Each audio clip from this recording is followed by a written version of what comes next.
Hi hello నమస్తే good morning. అందరూ ఎలా ఉన్నారు? బాగున్నారా?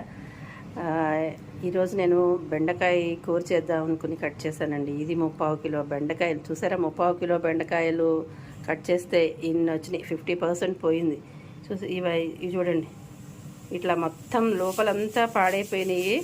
సగం బాగానే ఉంది, మిగిలిన సగం ఇలా పాడైపోయినవి ఉంటాయి అన్నమాట.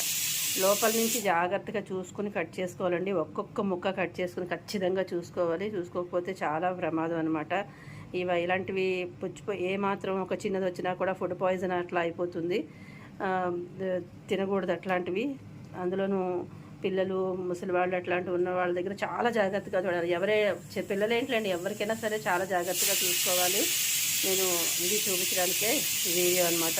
చూసారా, ఎన్ని 30 కిలో తరిగితే ఇన్ని అయినాయండి. ఇంకా పోయినాయి, నేను తెలియక పడేసాను. ముదిరిపోయినవి అవి తీసేసాను. మీకు చూపిద్దామని చెప్పి వీటిలో ఉంచానమాట. సరే, ఈరోజు నేను ఏం చేస్తున్నానో చెప్తారండి. ఇదిగోండి, మొన్న పొట్లకాయ చేసిన తర్వాత 2 చిన్న చిన్న ముక్కలు ఉండిపోయి అవి కట్ చేసేసి ఇలా వేసుకున్న పెరుగు పచ్చడి చేద్దామని రైస్ అయితే పెట్టాను. ఇదైతే పప్పు అండి. ఇది చింత చిగురు పప్పు పెట్టానమాట. కలిపేసి పెట్టేశాను. పోపు ఏం వేయలేదు, తర్వాత పోపు వేస్తాను.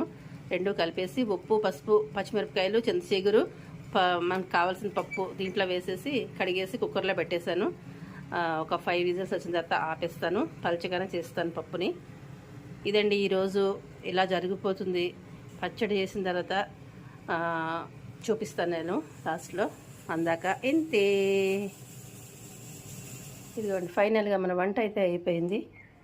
పప్పు, అలాగే బెండకాయ కూర, పాపాయికి తీసినవి రెండును, అలాగే ఇదే పెరుగు పచ్చడి, పొట్లకాయ పెరుగు పచ్చడి అనమాట. ఆనియన్స్ వేస్ట్ చేశాను, సూపర్గా ఉందన్నమాట. రైస్.